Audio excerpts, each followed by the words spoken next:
And I remember when it touched the back of my neck, and it was just like this beautiful, powerful moment where I was like, okay, this is it. This is who you are. You are a feminine being, and you can no longer deny yourself that joy, that pleasure, that truth, that honesty.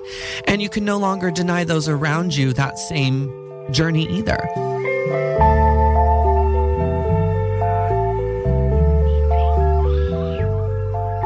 It's the TMI Project Story Hour, a series of true stories created in our writing workshops by everyday unsung heroes. They all divulge the too much information parts we usually keep to ourselves for personal liberation, human connection, and freedom, both for themselves and those who listen. Before we get started, we just want to let you know that as the TMI implies, some content might be too much information for some listeners. And remember, your support keeps our content free and accessible to everyone who wants to listen. So if you like what you hear and you're able to chip in at tmiproject.org, thank you. Either way, we are glad you're listening. Is that a secret you're keeping?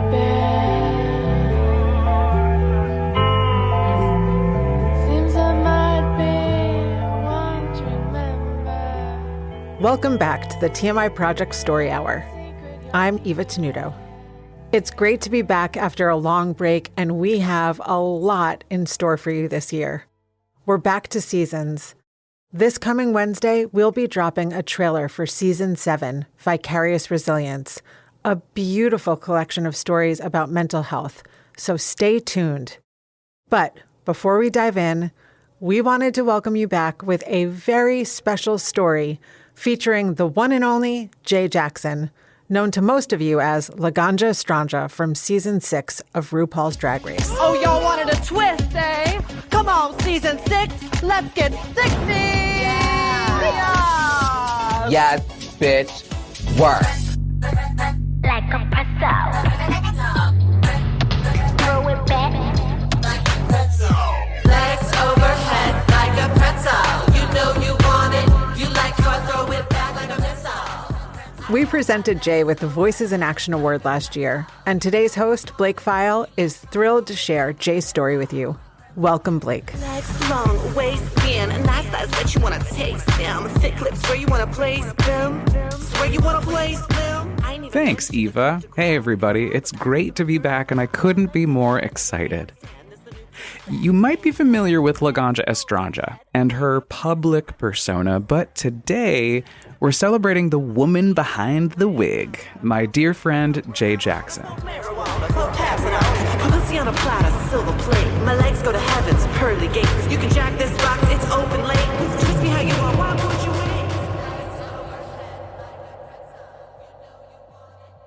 I'm most known for my drag artistry from RuPaul's Drag Race Season 6 and All-Stars 6.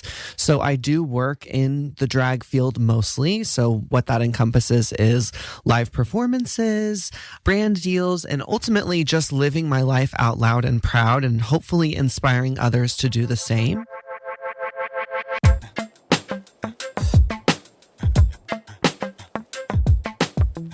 It's been so amazing to watch Jay rise to stardom through her drag career.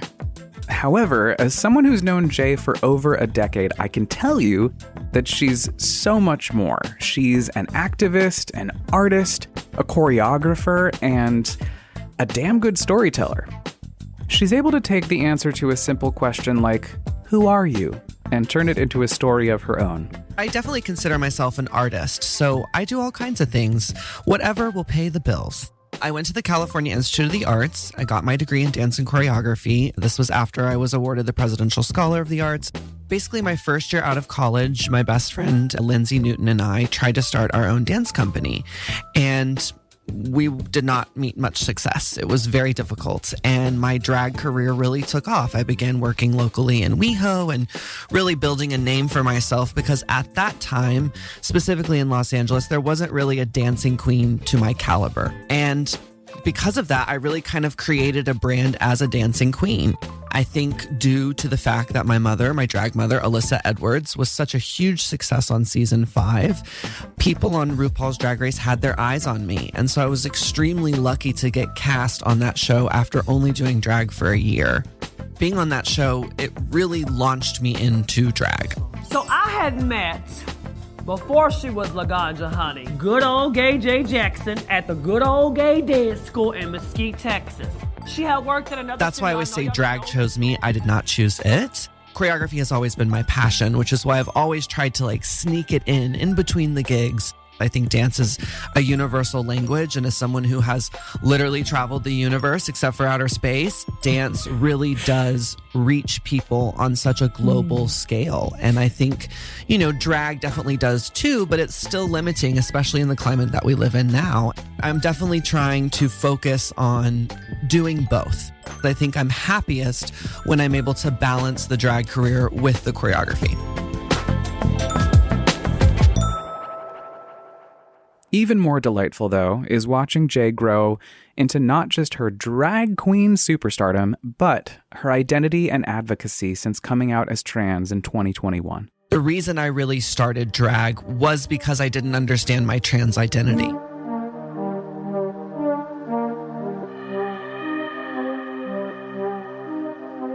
I think what drag gave me was the ability to express my femininity, but also to compartmentalize it and say, well, this is just my job. This is something I put on and I do and I take off. Over the years, I think I began to realize that those lines were very blurred. And I think now that's why I'm getting to this new place in my life where, as much as I love drag, I don't want to do it all the time because I do live in my honest truth and I don't need drag. I don't need false lashes and rhinestones and falling on my back to feel happy anymore.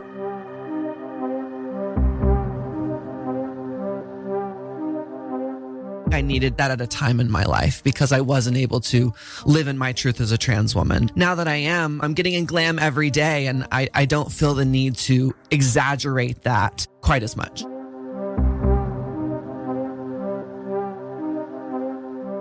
I think I've always known I was trans, but unfortunately growing up in Dallas, Texas in the 90s, there wasn't education, there wasn't representation. And so I never really had the words to explain how I felt. I remember at a young age being on the playground and girls asking me like, do you wish you were a girl? And I would always reply, yes. People would call my home and I would pick up the phone, and I had a very feminine voice then too. And people would be like, oh, Nancy, which is my mother. So I definitely have always had this femininity brewing within me, but I don't think it was until RuPaul's Drag Race Season 2, Kylie Sonique Love, that I saw myself on TV. Even when she competed on Season 2, she wasn't really allowed to talk about her trans identity. But I think any viewer who watched that felt that femininity from her, and I know I did.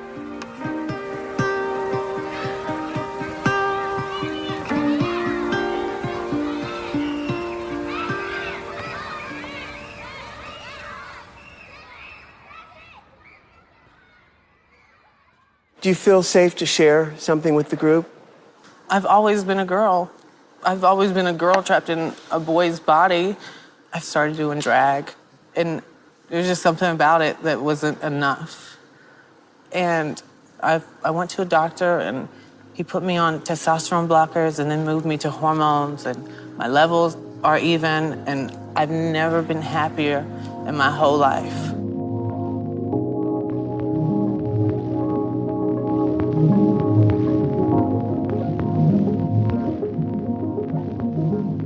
I'll never forget when I met her at Mickey's West Hollywood, which is a very popular gay club where I actually got my start as Laganja. And she told me that basically I came up to her and was like, I'm trans, what do I do? And when I got on Season 6, I met Gia Gunn, who at that time wasn't living as a trans woman, but definitely was on the brink of that. And I remember her telling me, you're trans, like you're trans. I think that's when I really started toying with the idea. I remember telling people like, well, I am trans, but I'm going to wait till my parents die. I just can't put them through that.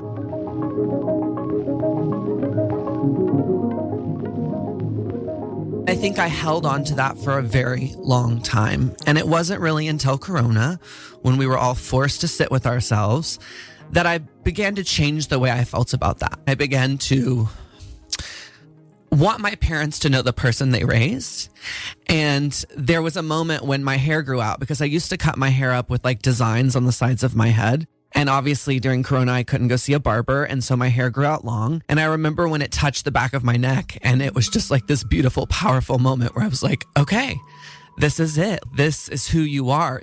you are a feminine being and you can no longer deny yourself that joy, that pleasure, that truth, that honesty. And you can no longer deny those around you that same journey either.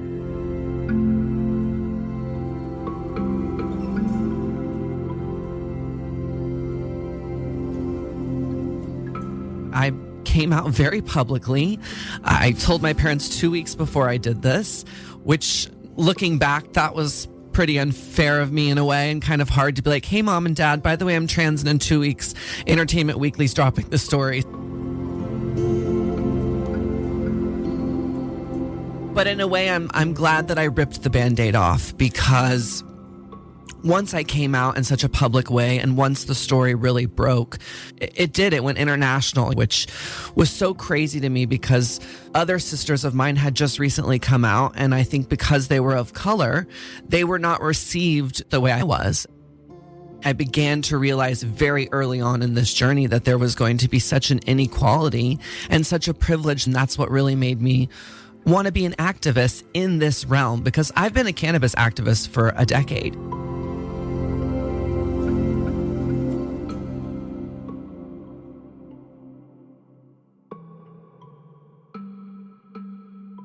I'm sure some of you have noticed the release date of today's episode, and you'd be correct that there is a correlation between April 20th and today's special guest. It's no secret that many fans recognize Laganja Estranja as an avid cannabis user. And in honor of her long-standing advocacy for cannabis rights, we've chosen to release today's episode on 4/20. For those of you who don't know, long before Jay rose to prominence as a trans advocate, Laganja Estranja was making waves in the cannabis community, championing its benefits and pushing for its legalization. Once I discovered in California that cannabis was actually medicine for me, it really kind of opened my mind up to the fact that maybe a lot of things I'd been told were bad weren't bad. When creating the character Laganja Estranja, I come from this sort of idea that any queen, whether they're a beauty queen or a pageant queen, should have a platform that's larger than themselves that they stand on and preach about. I chose cannabis because I felt like it was a more natural form of medicine. I felt like it was amazing when it comes to harm reduction. And I ultimately felt like it was something that was a lot safer than, let's say, alcohol or drugs. Major change, the beginning of recreational cannabis sales in California. Last night, voters passed Proposition 64, legalizing marijuana. Californians 21 and older can now legally grow, smoke, or chew their way into an altered state, effective immediately.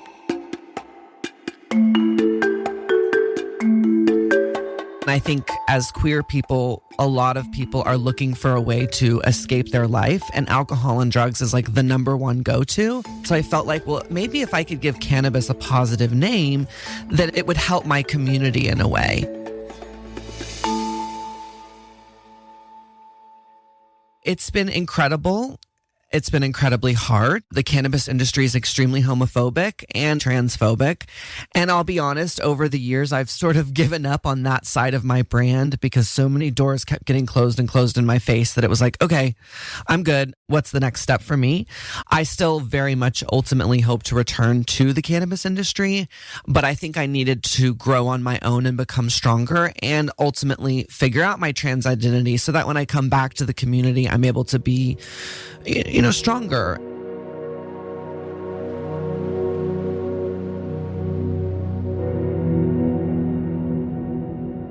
Even though she's known as a fierce cannabis activist, Jay's relationship with the plant changed a lot after she came out as trans.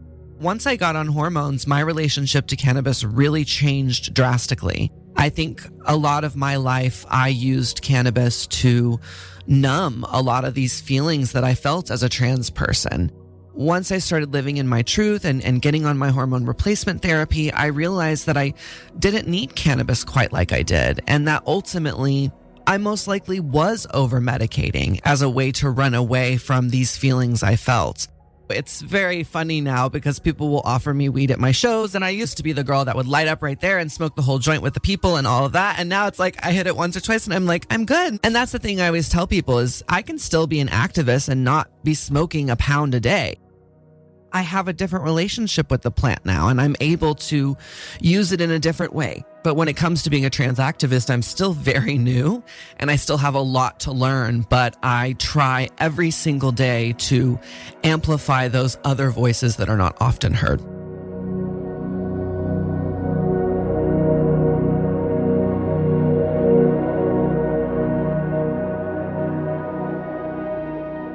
It is hard and it is scary to come out, but it's harder and scarier to live your life in falsehood. My best advice to people would be to listen to yourself, to trust yourself, to breathe, to take the time you need to come to the realization. And once you do, don't wait.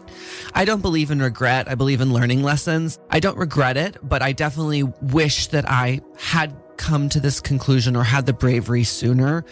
A, for medical reasons, getting on hormone blockers, taking estrogen, that would have been great had I done that sooner. But B, because denying yourself the pleasure of being who you are, I think is one of the most detrimental things you can do to yourself. Don't worry about what others are going to think or how people will react, because eventually they will figure it out. And what's most important is you and your journey.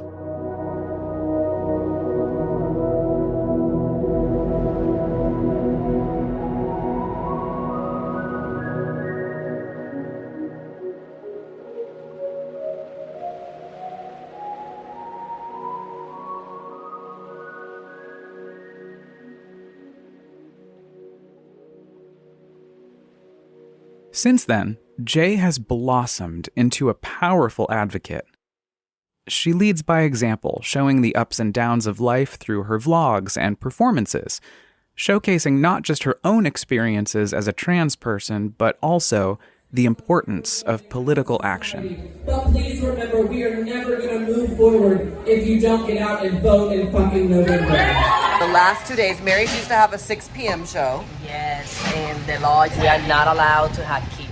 At the 6 p.m. show? Yes. Even though y'all all did appropriate music for the kids? Not even on Sundays, bro. Has it been all unicorns and rainbows? No, it's definitely been a struggle. I definitely have anxiety, specifically when going into the women's restroom. That's something that I struggle with on the daily. That's also why, y'all, I'm feeling a very sense of empowerment being here in Florida to show myself to be, visibly trans and show up for my people and community. And it's just crazy, y'all. So let's stick together and use that power of voting.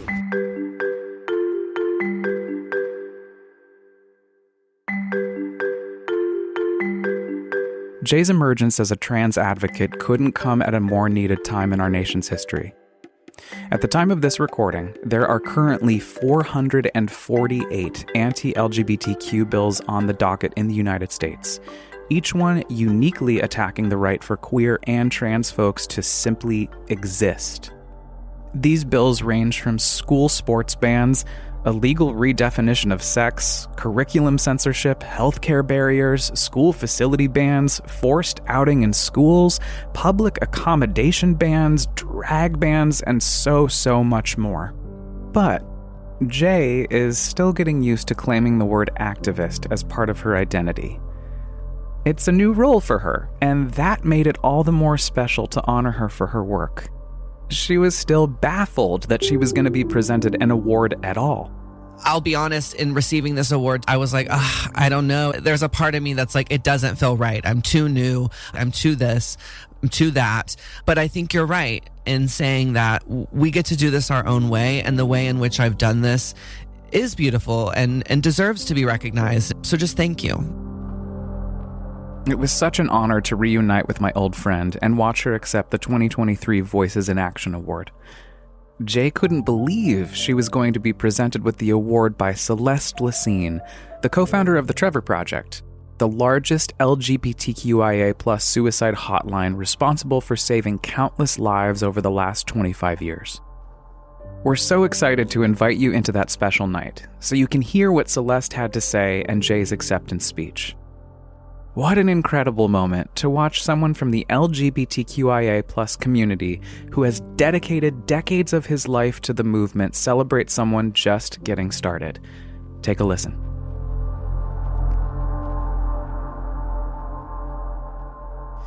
I have the great honor of introducing the guest of honor this evening, and I'm so thrilled, and I wrote a little something.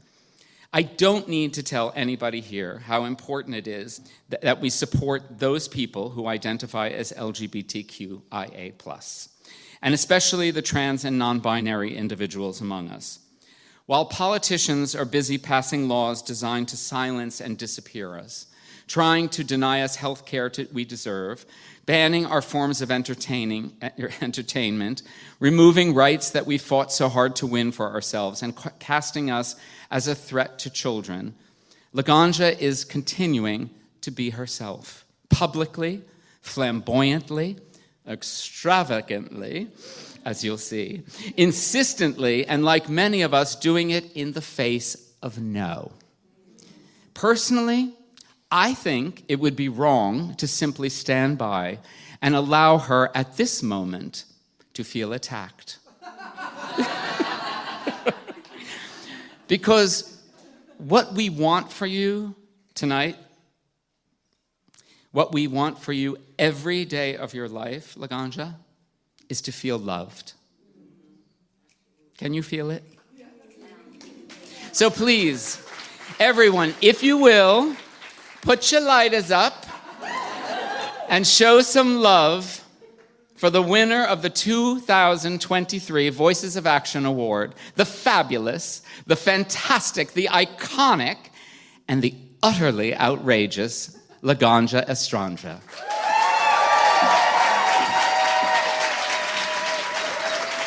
Y'all, give it up for Celeste. Oh my God! You know, if you had told little queer Jay Jackson from Dallas, Texas, that's a $sign, that one day the co-founder and Academy Award winner of the Trevor Project would present me with an award, I would have never, ever believed it. In fact, I would have told you... Laganja goes on to thank her friends and family, but it was the final part of her speech that really got us. And last, but certainly not least, to quote the great Snoop Dogg, I want to thank my motherfucking self, okay? And I don't mean to say that in a cocky way. I mean to say it rather in a confident way. As someone who hated themselves for so many years, it wasn't until 2021 when I came out as transgender that I really began to understand the true meaning of loving oneself. And as someone who traveled the world preaching the gospel of RuPaul and saying, if you can't love yourself, how in the hell can you love someone else? I lied to myself. I lied to myself for so many years, and it wasn't until I decided to really own who I am and come out as transgender that I began to feel that I am enough. And if there's anything that I can leave all of you with tonight, it's that you are so beautiful, and don't you let anybody, including yourself, tell you differently. Thank you, thank you, thank you from the bottom of my heart. This means so much to me. This is my first award I've ever won as Laganja Estranja and as Jay Jackson. I cannot wait to place this on my mantle. And truly, from the bottom of my heart, I love each and every one of you. And I cannot wait to come out here and slay the stage and show you why it is I am the 2023 recipient of this award. Oh, I love you guys. Thank you so much. Like a pretzel. Throw it back. Legs overhead like a pretzel. You know you want it. You like how I throw it back like a missile. Hey, Jay. We just want to remind you of how amazing you are. Sometimes you might feel new and unsteady in your trans advocacy role, but remember, you've already done so much, and we can't wait to see what you do next. So, keep shining bright, Jay, and know that your voice and your presence make a profound difference in this world. We love you. Legs overhead like a pretzel. Why you still got your pants on? Come and hold these legs up ransom. Got a pound cake you can come grab on. I smoke marijuana, so pass it on. Thank you so much for hosting today, Blake. I am so glad we got to share Jay's story. Before you go, don't forget, we're back to seasons again and dropping our trailer for Season 7, Vicarious Resilience, next Wednesday. And we will be sharing a beautiful collection of stories about mental health and mental illness. You like how I go with back like a missile. Legs overhead. You know you want it. You know you want it. How I go with back like a missile. Legs overhead. You know you want it. Special thanks to Laganja Estranja for letting us use her track Legs for this episode. You can listen to Legs wherever you get your music. If you like what we're doing, please subscribe, rate, and leave a review wherever you get your podcasts. It really helps. TMI Project is available to offer true storytelling workshops and performances for your school or workplace. To learn more or to support our work, you can find details about it all at tmiproject.org. This episode of the TMI Project Story Hour was produced in partnership with Radio Kingston. It was written, edited, and produced by me, Eva Tenuto, Blake File, and Rain Grayson. Our theme song is Secrets by Edison Woods. I'm TMI Project's Executive Director. Our Operations and Programs Manager is Blake File. Our Organizational Administrator is Rain Grayson. Our Marketing and Digital Coordinator is Laura Marie Ruocco. Our Administrative Assistant is Riley Gibbons. Our Graphic Designer and Webmaster is Lauren Gill. Our Partnership Outreach Coordinator is Dara Laurie. Our workshop leaders are Perla Aora, Haley Downs, Rain Grayson, Ray Lipkind, Dara Laurie, Micah, Julie Novak, Blake File, and me, Eva Tenuto. To learn more and to find a special writing prompt so you can start telling your story, visit tmiproject.org/podcast.